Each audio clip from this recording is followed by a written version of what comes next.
podcast where we talk to smart people, but not necessarily done by smart people. That is an awesome question. This one goes down probably on one of my top 5. Hey, I like nutrition. I like to eat food. This is the coolest thing ever. We're going to do this forever. I wish I paid more attention in that class. You know, I'm going to be honest, I don't understand that. As a man, I don't get it.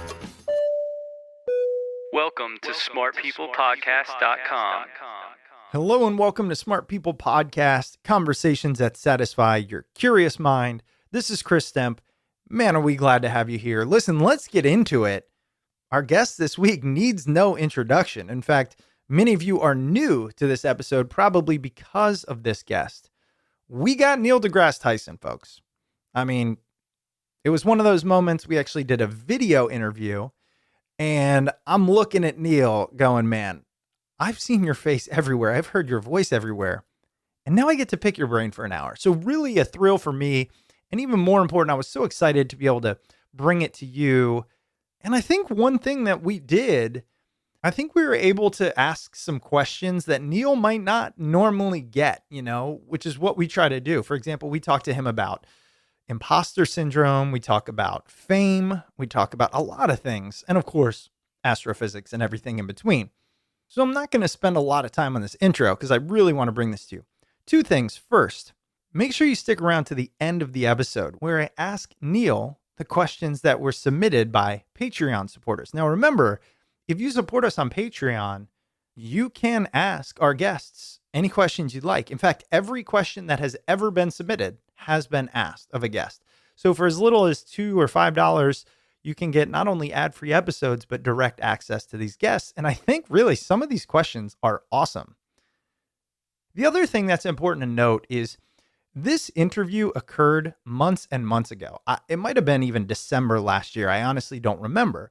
But because we have recorded a number of episodes in advance, it has been scheduled to air in mid-June for a long time. Well, obviously, the national conversation has changed. And so we do touch on race in this episode. Neil addresses it in his book, Letters from an Astrophysicist. Now, I'm not sure how this conversation would change at the moment if Neil and I were talking, but I just wanted to give you some context on when this occurred. Along with that, I just want to make note that I will be releasing a special episode where we talk about our stance, what we've learned along the way, as it relates to the Black Lives Matter movement. But long story short, we support it, and we are going to make a concerted effort to have more Black experts, more Black guests on the show. And we are also going to be donating a portion of our profits, which again, I don't want to take up too much time, but we will discuss this on a special episode. That said, I am so excited to bring you this episode, Neil deGrasse Tyson, as we discuss his new book, which is Letters from an Astrophysicist. Please don't forget to rate, review in iTunes, subscribe, all that good stuff. We are at smartpeoplepodcast.com. Here it is, one of my favorite conversations of all time with the brilliant Neil deGrasse Tyson. Enjoy.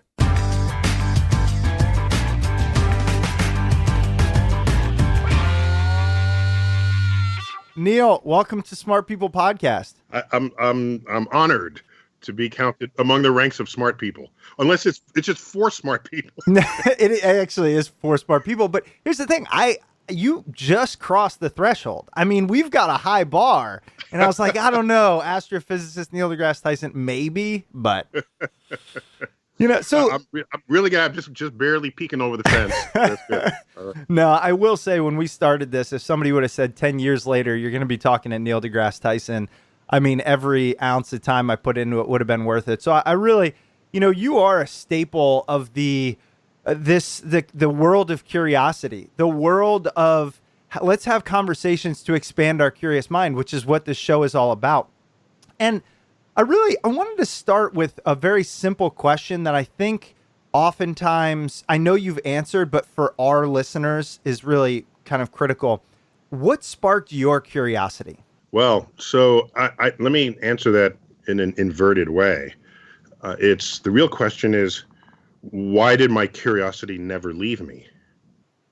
All right. We were all curious as children. That's what kids do. they turn over rocks, they pluck petals off of flowers, they jump 2 feet into mud puddles. All of these that, in fact, much of which is identified by parents as destructive, are in fact exploratory experiments conducted by children.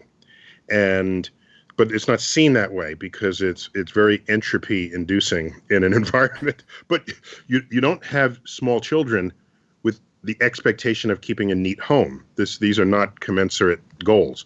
So almost everything that a child does that destroys the order of a home is the consequence of an expressed bit of curiosity. So the question is, how do you maintain that curiosity, not only through school, but outside of school as well, and then become a lifelong learner? And I think that's one of the mysteries of education right now, and I'm thinking long and hard and deep about it. Why do we have kids running down the steps on the last day of school saying, "School's out," and they toss their papers in the air? I think Alice Cooper has a song, "School's out forever, school's out for the summer." And so it's a celebration. So I'm thinking, why should that be a celebration? Your only job was to learn. That was it. And now you're celebrating not learning. So not everyone leaves school with lifelong curiosity. And the question is, how do you maintain it?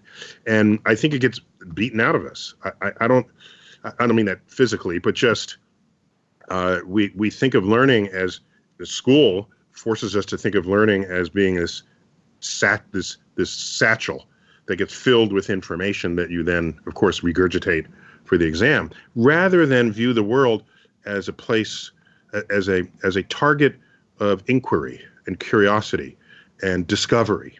These are two completely different approaches towards teaching.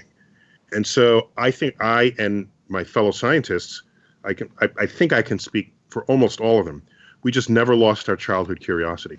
That's such a good description. I have a 4-year-old and a 1-year-old, and there it is. There it is. I mean, And the funny thing is, I was having a conversation with my wife, that you cannot focus on keeping our house clean. Like, just don't even worry, right?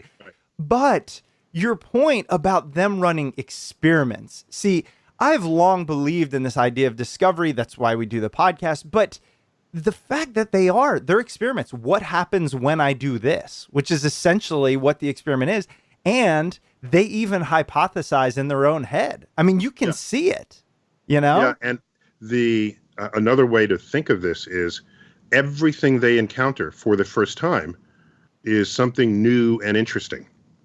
And initially, when they're just pre-toddler, they want to taste it. Okay. So you got to protect them so they don't die. A little bit, yeah. To protect them on a level where they're not at risk of creating disorder in the house, then you're thwarting something that I think is so inherently human. Yeah. That you're not doing justice as a parent to all that your kids can be as you raise them. You have become this kind of figurehead for this whole idea of curiosity and science and all of that.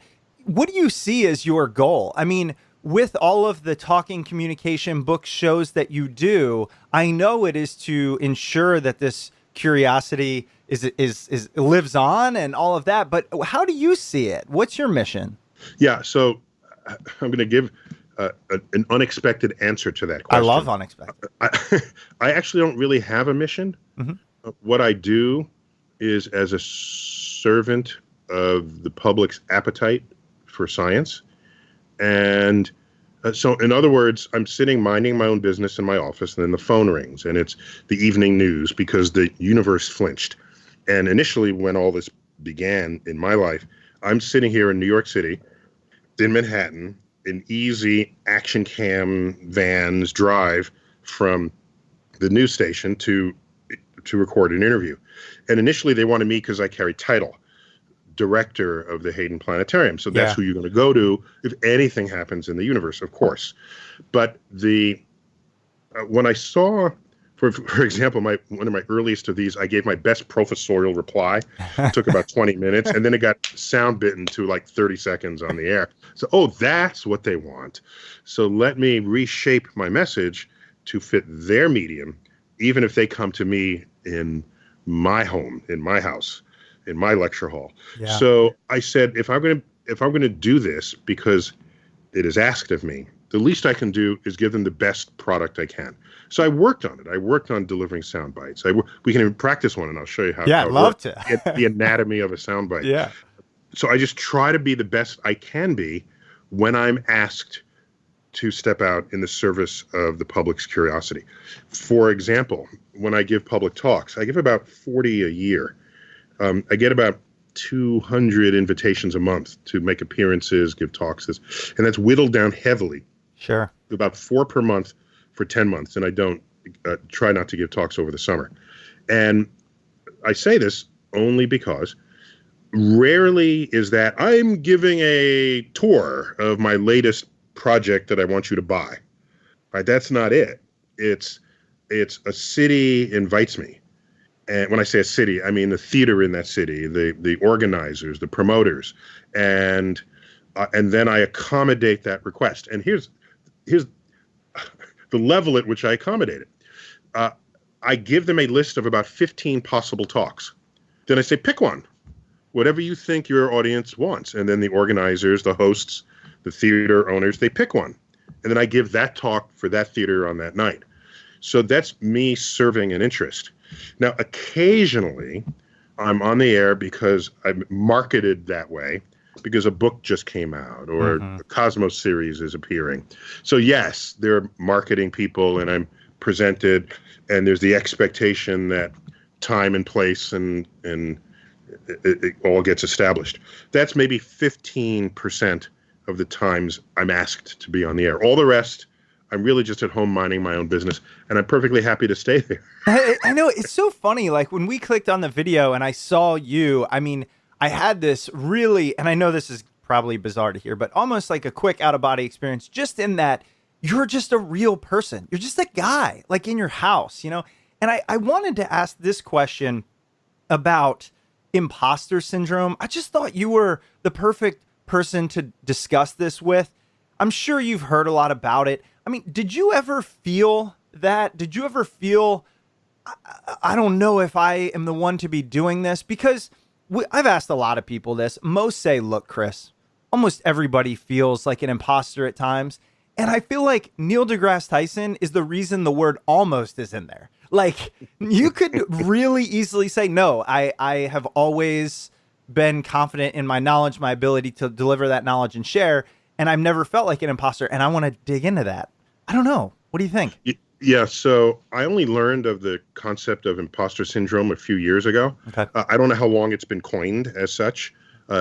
Surely it existed as a feeling and as a state of mind, but I only heard the term a few years ago. And I thought about it with regard to me, and I could not find a way that it applied, for a couple of reasons. My first public lecture, where I was actually paid to give, so professionally to give a public lecture, I was 15. And I gave a talk at City College in their extension school. So these are adults.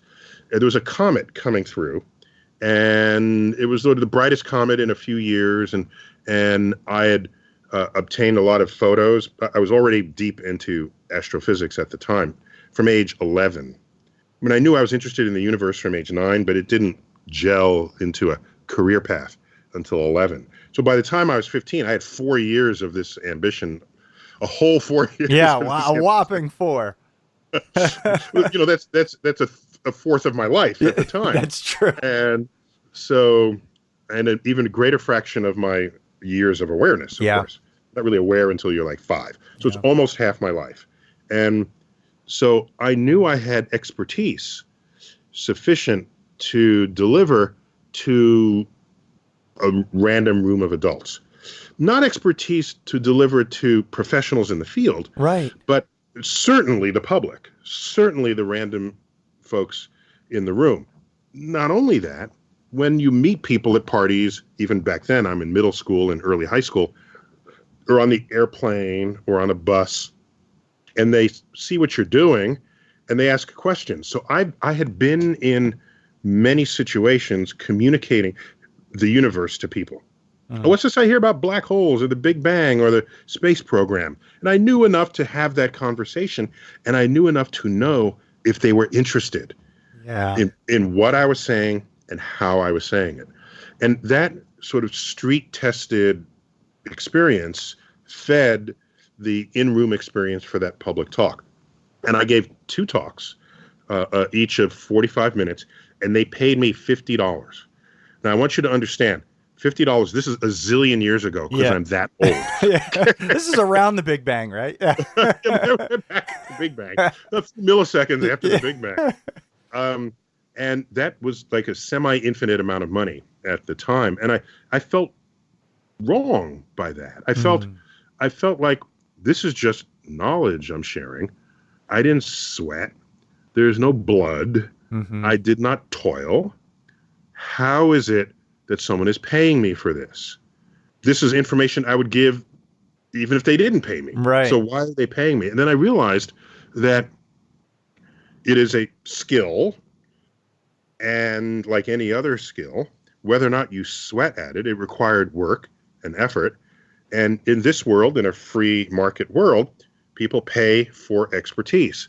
So I had to abstract what I did from the fact that it was simply me talking to me expressing expertise. Then I thought, yeah, of course, my school teachers are paid. You don't do that for free. Right. And professors are paid, and everybody's paid. So this is how the world works. So it took me a few months to get over that fact.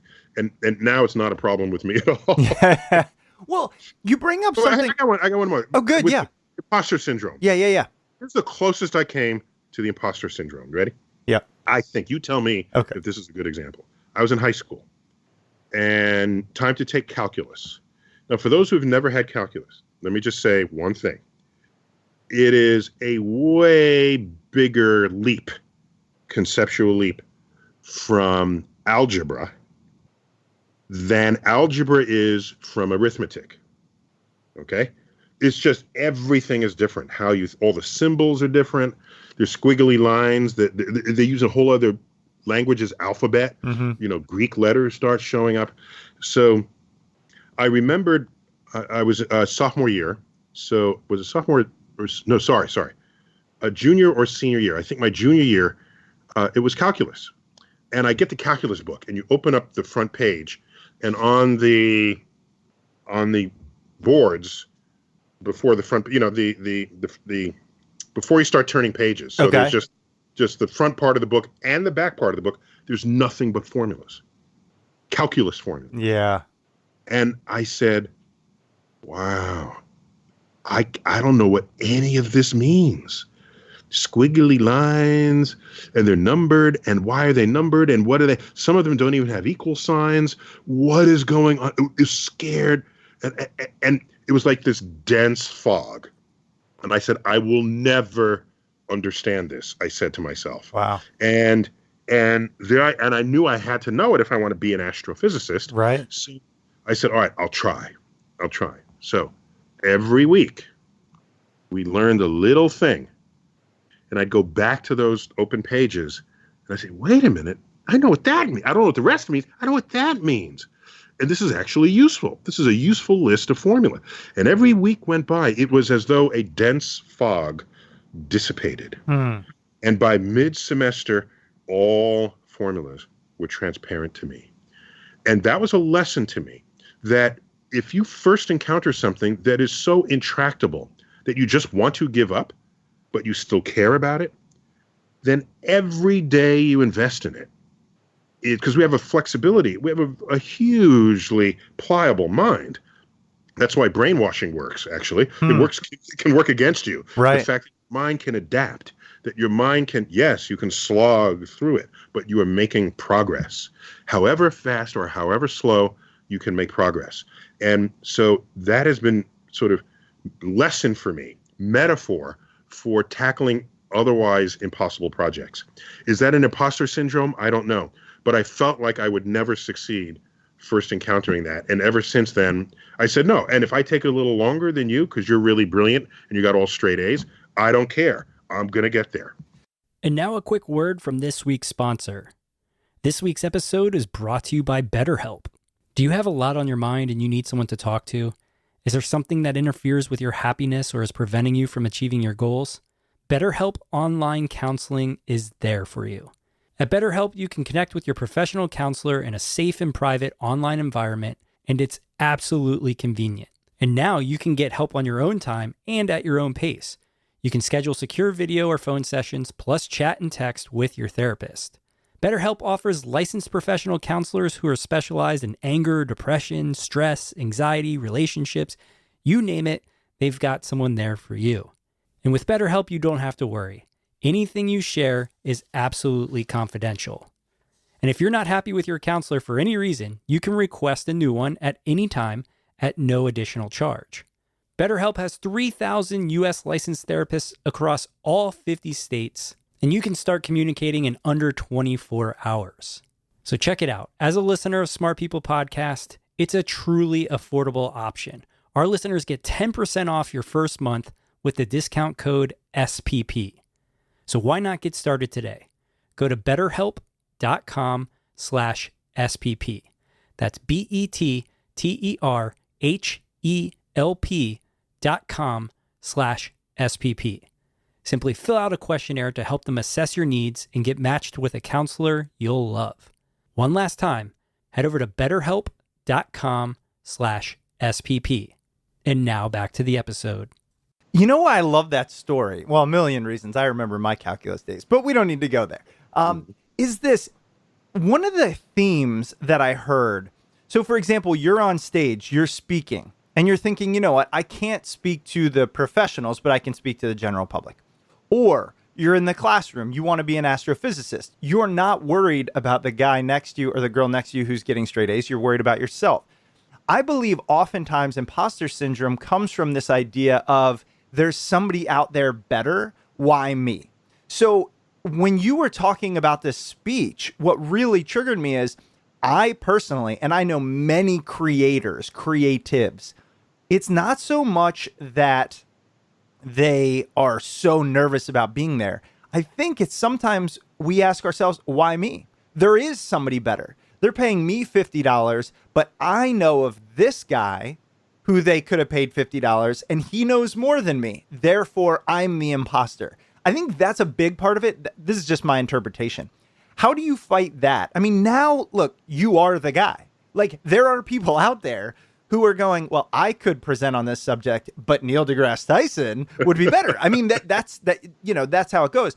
But take us back maybe throughout your time or just in general.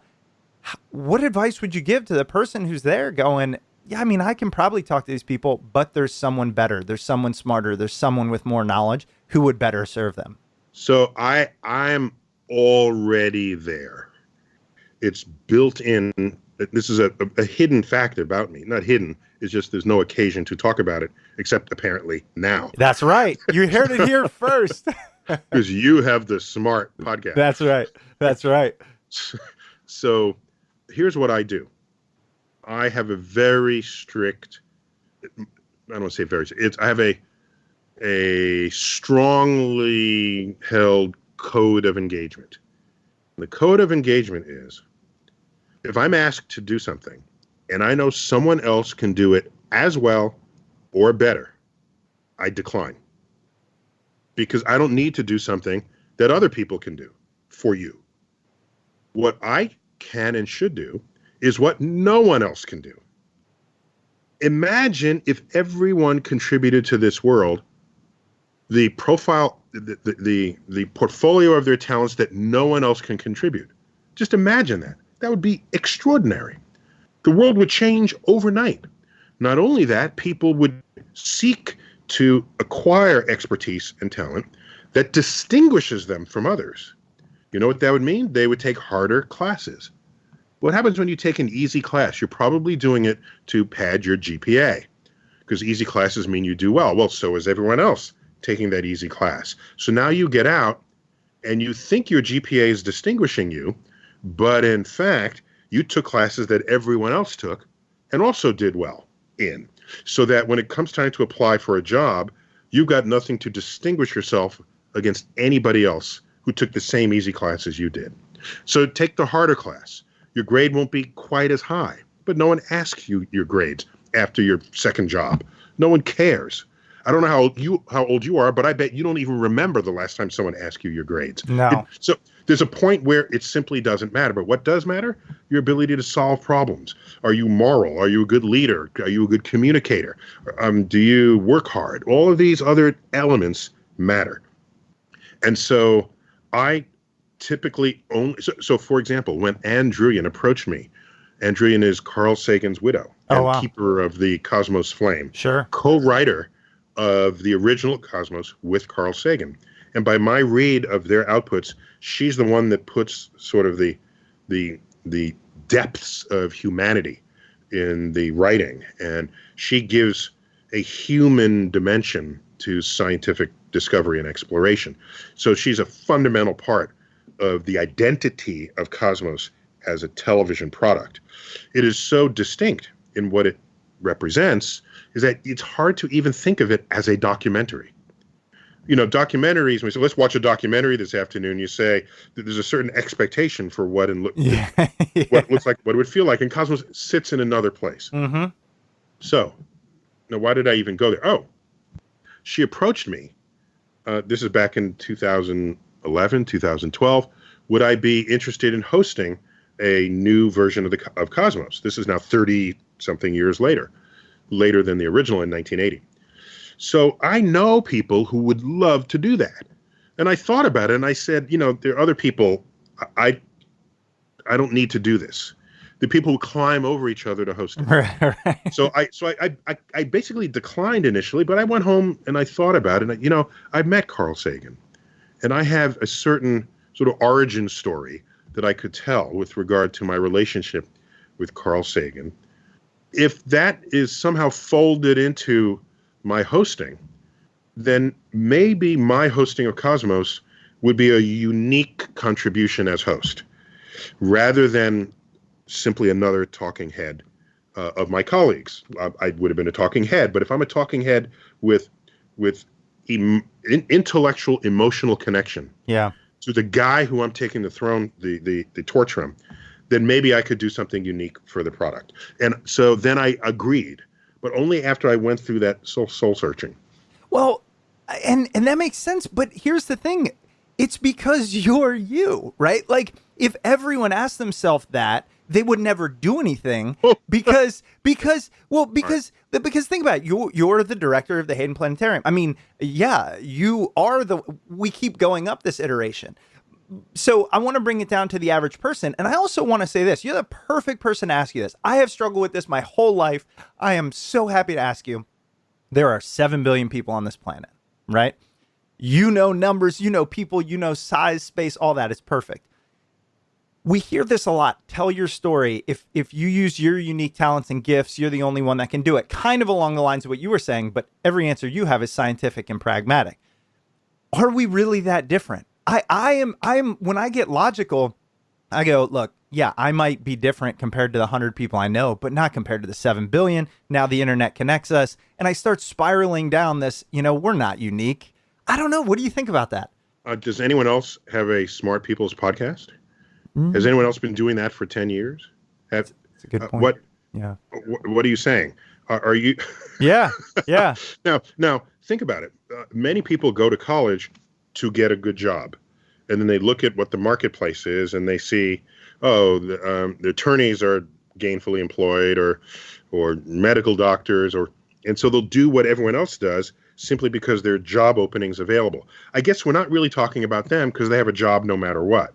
The field accommodates them because, yes, I need another neurosurgeon because I can't have one neurosurgeon 24/7. Right. So I need multiple neurosurgeons to operate whatever. That's a bad example, but it's a clumsy example, but the point is made. Yeah. So I guess what I'm referencing is if you have some creative talent, in any way, then express them. And if you're not distinguishing yourself, find a way to be even more creative. There's nothing wrong with the pressure to be creative. And the good thing about creativity, maybe the best thing about creativity, is that if you think of some famously creative things like Van Gogh's The Starry Night, the painting, Is that the one right behind you? It's behind me. Yeah, I have it in many different. I have an oil painting replica behind me at my office desk. There's an eyeglass holder. Oh, wow. There's that. It's on the back of my phone case. It's on the back of my computer, which you can't see because the camera faces forward. But so if you look at Starry Night, and wow, it's no matter how long you wait, no matter how many people are born, practically, no one will ever paint Starry Night. Van Gogh painted Starry Night in 1889. It is a uniquely creative effort, as is practically any painting in the world. So artists live in the world of, let me express my unique creativity. Artists, now capital A. So that could be set designers, sure, sculptors, novelists, people who create for a living. So you want to distinguish yourself, work harder, learn more, take more courses in creative thinking. And so, I don't think you're born out of the box with this uniqueness. That's I think the point you're saying. Yeah. Everyone is saying, oh, we're all unique individuals. No, let me say that differently. We all have the capacity to be unique as adults in a way that people want to be the path to your door. Yeah. And so have you invested of yourself what that takes? While most people are watching sports on the weekends, I'm working. Yeah. Okay. Yeah. Yeah. Well, and I'll watch the big games. I'm not un-American or anything. Sure. But think about how much time we spend doing nothing. And what I have done over the years is re-deputize that time in the service of my interests and my goals. And you can reclaim many, many hours a week, which adds up 52 weeks a year. Over 10 years, you're talking about months of time, months. And on your deathbed, what are you going to be saying? How long are we on this earth? And you're on this earth against stupefying odds. The number of possible people genetically who could exist, most of them will never even be born. And you are born and you are alive in this world. Unless you believe in reincarnation, holding them aside for the moment. Just put them over here. Put them over here. Got one shot. So lifelong learners tend to be more successful at rendering uniqueness in their lives that other people can see and appreciate and compensate them for. Yes. And you're speaking to lifelong learners right now. I didn't plan on going that far into imposter syndrome, but with you, it's thank you for that. We are here to, in some aspects. One other thing about imposter syndrome. Please do. I spent my whole formative years up through age 17, 18, so high school, middle school, with most people either not recognizing or embracing my own ambitions that I had expressed, or actively diminishing them. I grew up in a time where people with darker skin color were athletes and dancers and entertainers, not scientists, certainly not astrophysicists. So the cultural forces, though not explicitly racist as they were in my parents' generation, they were implicitly, I would outright call it racist. They were implicitly non-accepting of my ambitions. So what I had to achieve to get noticed, by the time I achieved it and got noticed, there's no chance of imposter syndrome, because what I overcame was greater than what I would otherwise had to have achieved to get in the door. Yeah. Yep. It's like Jackie Robinson entering the big leagues. Right. The first black person, he's like MVP and Rookie of the Year, and you say, wow, black people must be good at baseball. No, there's a million of them out there. Yeah. You've just been ignoring them for 50 years. Right. And you could only notice them once they were way better than your average player. Yeah. Do you think an average black person could have broken into major leagues in 1947? Right. Just average. No way. Like right exactly in the middle. No, he'd be scrutinized and be judged as poor, as a bad player. Mm-hmm. That's how this psychology of this works. So, yes, I had to work harder to get noticed. And by that time that's happening, there is no imposter syndrome. Yeah. Because I'm already there. And now a quick word from this week's sponsor. This week's episode is brought to you by ExpressVPN. Have you ever been searching online for stuff that you probably don't want others to know that you're searching for? I mean, maybe it's not nefarious things or bad things, but you wanted to keep your browsing history private. I know most of you are probably thinking, hey, why don't you just do that in incognito mode? Well, let me tell you something. Incognito mode does not hide your activity. It doesn't matter what mode you use or how many times you clear your browsing history. Your internet service provider can still see every single website you've ever visited. That's why when I'm at home, I never go online without using ExpressVPN. It doesn't matter if you get your internet from Verizon or Comcast or whoever your local provider is. ISPs in the US can legally sell your information to ad companies. ExpressVPN is an app that reroutes your internet connection through their secure servers so your ISP can't see the sites you visit. ExpressVPN also keeps all your information secure by encrypting 100% of your data with the most powerful encryption available. Most of the time, I don't even realize I have ExpressVPN on. It runs seamlessly in the background and it's super easy to use. All you have to do is tap one button and you're protected. ExpressVPN is available on all of your devices, cell phones, computers, and even your smart TV. So there's no excuse for you to not be using it. Protect your online activity today with the VPN rated #1 by CNET and Wired. Visit our exclusive link at expressvpn.com/SPP and you can get an extra 3 months free on a 1-year package. That's expressvpn.com/SPP. One last time, expressvpn.com/SPP to learn more. And now back to the episode. You know, it sounds like you're really speaking to, and I can't believe I don't know who wrote it, but there's this amazing book everybody knows. It's called Be So Good They Can't Ignore You. It's essentially that. I mean, that's what Jackie Robinson did. To some extent, right. That's what you did. And I think it's all in this service of you have to earn it, right? You have to harness the creativity you have. You have to practice it. And then when you deliver it to the world, if it's unique, as it should be, maybe you'll find your place. One other point here is you need a very accurate understanding of your own talents, lest you lead a deluded life thinking you're greater than you actually are, or worse, thinking you're less than you actually are. And so it means constantly interacting with others who are experts in the field and measuring yourself and leaving your ego at the door, because it's not about ego, it's about learning. And if you realize there's something you don't know that someone knows much better than you, then you learn it.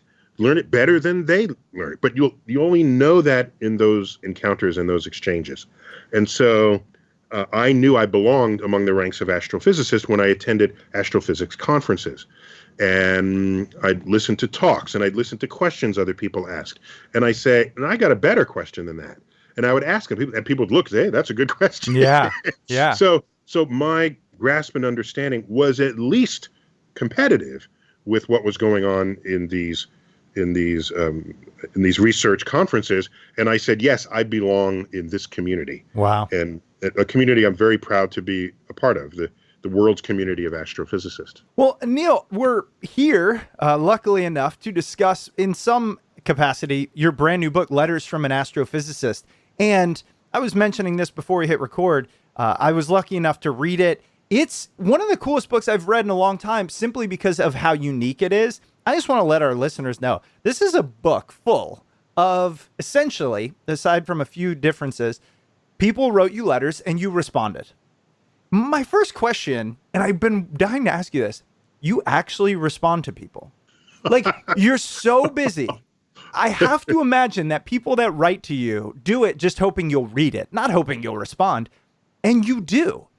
Why? Right. So let's change the word do to past tense. I did. You did. Okay. Well played. Do is making a very big assumption there. Yes. So for about a 10-year period, from I guess 2000 to 2010, around there, my email was publicly accessible. Right. A few clicks, you get in, you find it. And so people would write in. Half might be just simple or rather straightforward questions of science. I have a staff of people who have expertise, graduate students, even some talented undergraduates, and I would sort of farm it off to this group of folks who would answer those. And they would answer under their own name, by the way. Sure. Saying, Neil was too busy, I'm answering on his behalf. The rest were questions that were inspired by something I said, that I did, that I influenced the person in some way that affected them, requiring a much more personal response. And so that was about half. And so I would do that. Of those responses, I'd find myself, for some of them, investing a few levels higher of sort of literary construction in my replies. Or I would do some little bit of extra homework to make sure that my replies were fully fleshed in the way they wanted or expected. Anytime I wrote a reply like that, I said, I might want to collect this kind of letter one day for a volume. So I put it aside in a folder. So those letters that had a little bit of extra me in them, spiritually, emotionally, intellectually, they were put aside. And I would say 1 in 10 such letters were so designated. Then a couple of years ago, I looked in that folder. There was like 500 letters in that folder. 500 letters. And I said, it is time. Yeah. So I started culling them and editing them down. Some letters are very rambly-bambly, and so you can't put their whole letter in it. Others I just paraphrased, and I culled them down to 101 letters, and that is the corpus of this book. Neil, let me tell you, one of the things that really struck me is how pragmatic you are. I mean, look, I've talked to a lot of thought leaders. I've been in this space for a while. I've read a lot of books. A lot of people like to wax poetic to some extent, theorize. I mean, I'm not saying you don't theorize, but, it gets a little more ephemeral, if you will. You take these questions and you treat them as, I'm going to try to answer it, not I'm going to try to converse. It was so refreshing. I mean, even a lot of the time, not a lot, but there's a few where they reference things about race, and you kind of, I remember one off the top of my head specifically, you didn't dismiss it, but you said, look around. It's not, man, I don't want to put words in your mouth, but you just very pragmatically attacked it where you could have gone, this is a moment for me to explain something to somebody. Yeah, thanks for noticing that. Yeah. That's very purposeful, primarily because people come to me with very deeply held thoughts and beliefs. There's many letters in it, at least possibly as many as 15 or at least a dozen that make direct reference to God. And can God be reconciled with science? And one of them, it pleads. It says, "Dear Dr. Tyson, is there any way the universe could be 6,000 years old? Because God can please." Yeah. Now, that questioner juxtaposes two concepts that are actually separable variables in the question. They're saying, can the universe be 6,000 years old? I must know because I can't imagine living in a universe without God. So please answer this. Now, of course, the 6,000-year-old universe is what you would get if you go through your begats in biblical Genesis, add up lifespans and things. You get basically 6,000 years, at most 10,000 years. Whereas biological, chemical, physical evidence of the universe tells us that we are multiple billions of years, and it's landing at 14 billion years. No way to reconcile that with 6,000. So I just said, look, no, The answer is no. Yeah. Not a big no. Yeah. I put a little no, and I said, here's why. Yeah. All right. Right. And I said, but that doesn't preclude you from feeling God in the universe. No one's going to take that away from you. Not in this country. Mm-hmm. No one should take it away from you. Not in this country, where we have a constitutionally protected free expression of religion, provided it doesn't infringe on the rights of others. So don't connect the age of the universe with whether you think God is in the universe. These are separable variables, and many people in the world do just that. Right. So that was an example where I'm just saying, look, no, you cannot reconcile these. Here's why. Yeah. And I wasn't angry about it. I was just saying, no. Another in that vein was somebody said, could there possibly be a big hairy ape wandering the Pacific Northwest? Straight out. Okay. Maybe he didn't want to utter the word Bigfoot. Right. Okay. Exactly. Thinking I get turned away. Yeah. So I just, rather than say no, I gave an argument for why that was unlikely. And I remember think that that's one, what by the you way. wanted- What's that? I remember that exact letter, and you basically just said, like, let's go through, okay, here's the space that they would be wandering, here's how many people are there, what's the chance we never saw it?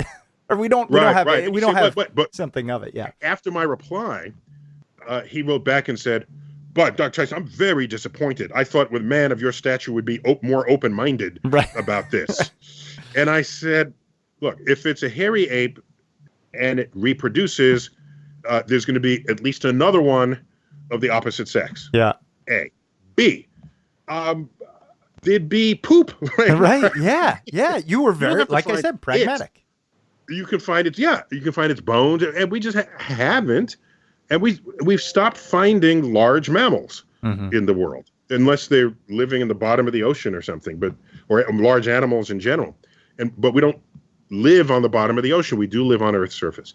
So I just gave what I thought were simple but reasonable arguments to convince people. And then I said, if no one can be convinced by a reasonable argument, then they're not really there to have a discussion. They're there to preach. Exactly. To try to convert me to their way of thinking. And their way of thinking does not supported by the evidence, and I'm evidence-driven. Yeah, and it comes across. The other thing is, look, I don't want to, people are probably going, Chris, ask him about the world, ask him about the galaxy. But I didn't want to ask a bunch of questions you've been asked for decades. I mean, you've been putting content out. So a lot of those stock questions for lazy people listening, go read his books, go watch, his shows. There are a few things I want to pick out from the book specifically to clue people in that really struck me, like really impactful. And I'll tell you probably the number one. I read one of your letters, and it was to Professor Gates, professor at Harvard. Oh. And he discusses this idea, and you could say it better and people can read the book, but essentially he invited you to come speak on the idea of finding your roots, right? Finding where you came from, your, I guess, ethnicity, things like that. No, he hosts a PBS series called Finding Roots. Okay. And where he invites notable people, and then they find your roots, and then they discuss what their sort of origin story is genetically back through time. Okay. And he wanted me to participate in that program. Okay, so the TV show, that's what it was. And like Oprah had done it, some big people. And you said, no, okay, that's fine.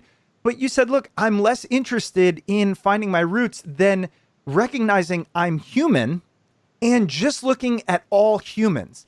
It was one of the most empowering things I've ever read because I thought, you're right. Why pigeonhole ourselves? I can compare myself to anyone who has ever accomplished anything because of how similar I am. And that I'm getting goosebumps just saying it because that essentially was it. I mean, tell us about that. How can we use this knowledge of our similarities to really empower us to accomplish impossible things? Yeah, so this goes deeper than that, and which shows up in a different letter, where there's the urge for people to want to feel special. And I get that. Otherwise, you're just one in a crowd. But to feel special, we have come to declare that feeling special means you're different from everybody else. And I would assert that feeling different from everyone else is the greatest source of conflict in the world. The Nazis said, we're different from everybody else. We're not only different, we're better. And it's the different is better problem that our ego drives us to believe. And so I take a different tack, and that is, it's not so much that we're different from each other, it's that we have common DNA. We have, precisely the same electrochemical phenomenon going on in our bodies that makes us human. Not only that, we are genetically connected to all other life on Earth, sharing something like 40% identical DNA with a banana. So, so I like to think of myself as special, not because I'm different, but because I'm the same. And if I'm the same as other humans, then my capacity to achieve can be drawn from what humans have achieved collectively in the history of our species.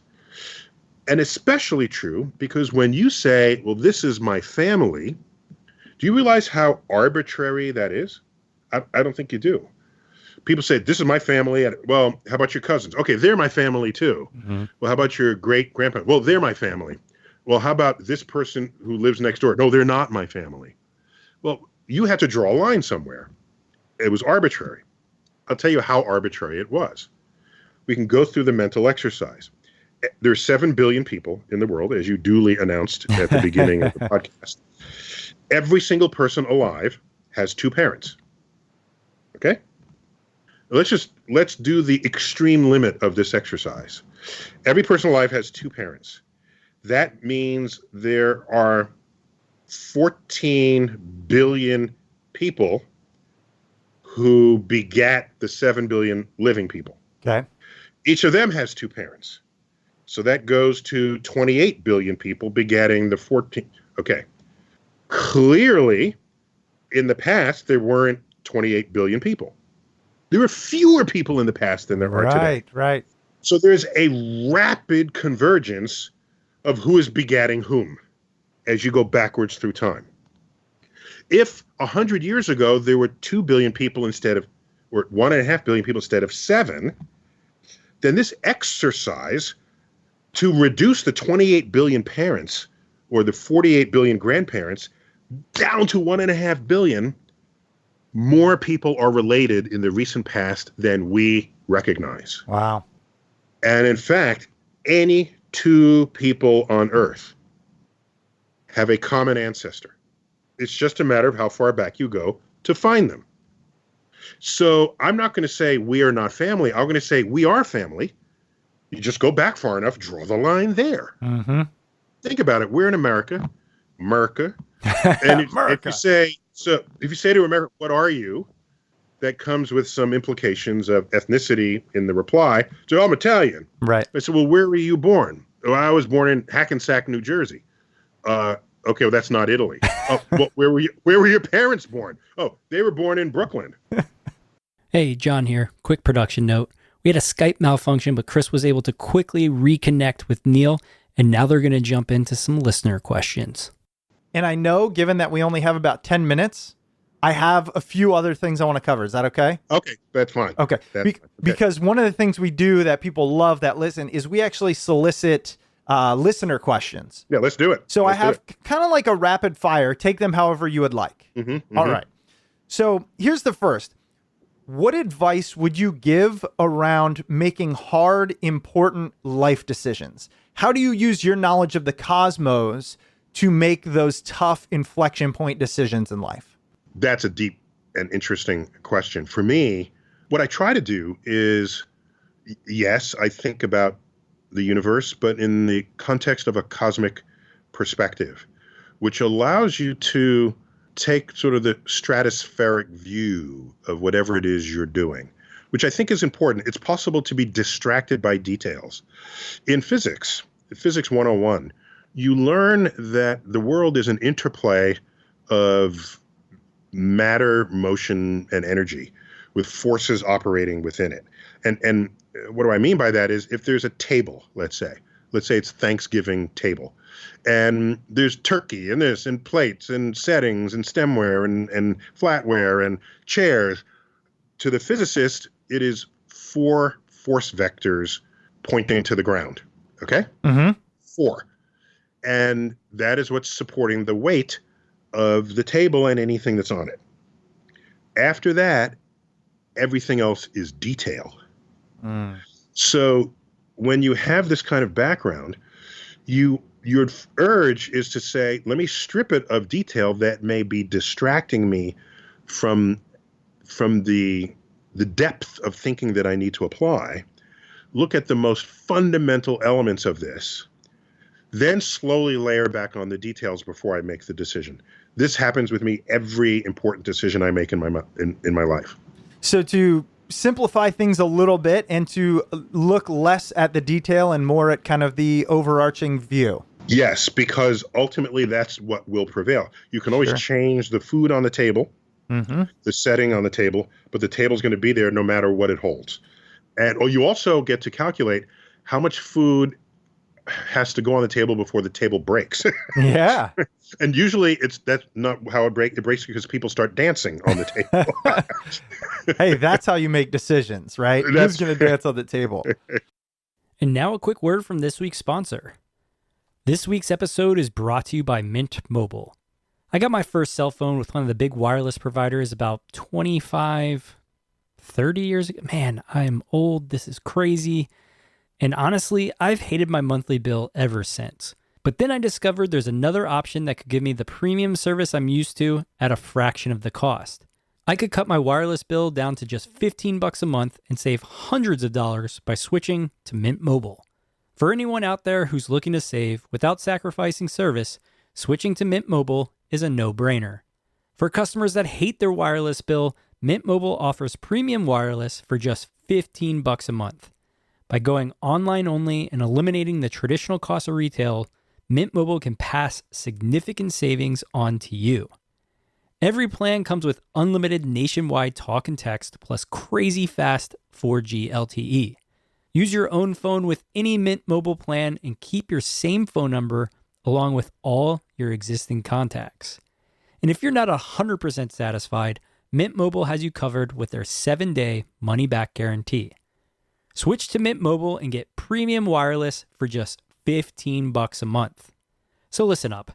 To get your new wireless plan for just $15 a month and get the plan shipped to your door for free, go to mintmobile.com/smart. That's mintmobile.com/smart. Cut your wireless bill to $15 a month at mintmobile.com/smart. And now back to the episode. I love that. Here's another one. And these are, again, listener questions. If you could snap your fingers and change one thing about us as a species or our planet, what would it be? If I could be like Thanos and snap my fingers and make things happen. Change one thing. One thing. I would make everyone in the world lifelong learners through curiosity that is insatiable. I love that. If there was TripAdvisor for the universe, what would be your top recommended sites? I would want a TripAdvisor that could also move through time. Ooh, let's go. All four coordinates of space and time. First, I'd watch the formation of the moon, which all evidence suggests that it's a collision between a Mars-sized protoplanet and Earth, side-swiping it, peeling off the outer layers of the Earth that then coalesced in orbit to form the moon. That would have been a spectacle. You can't view it from Earth because you die, but find some cozy perch in space and watch that happen. I'd want to see that. I'd want to go 7 billion years into the future and see the collision between our Milky Way galaxy and all 100 billion of its stars and the Andromeda galaxy. It'll be a slow-moving train wreck, but a beautiful, stupendous one to watch as well. I'd also would like to. I'm snapping for where I could be. And anything. This one is TripAdvisor can take you anywhere. Right. I would also love to watch a black hole dying upon whatever it eats. That would just be fun. So I need a safe orbit in its vicinity and throw a star into it. It's like feeding the hippopotamus or the lions in the cage. It'd be cool. You have a black hole zoo. and you'd separate it by some safe moat and toss food into the black hole and watch it burp. That would be really fun. Also, you got to visit Saturn. You go to one of the moons of Saturn so you can see it from afar. And Saturn, I think, one of the most striking objects in the night sky. Last place I would visit, not the last place, but in the top 5 places I would visit, is one of Jupiter's moons, Europa. It's a surface of ice afloat, an ocean of water that's been liquid for surely billions of years. If there's life anywhere else in the universe, it would be in these Europa oceans. And I always think, if we find life on Europa, what do you call it? Of course, you'd have to call them Europeans. Europeans. I Yeah. love that.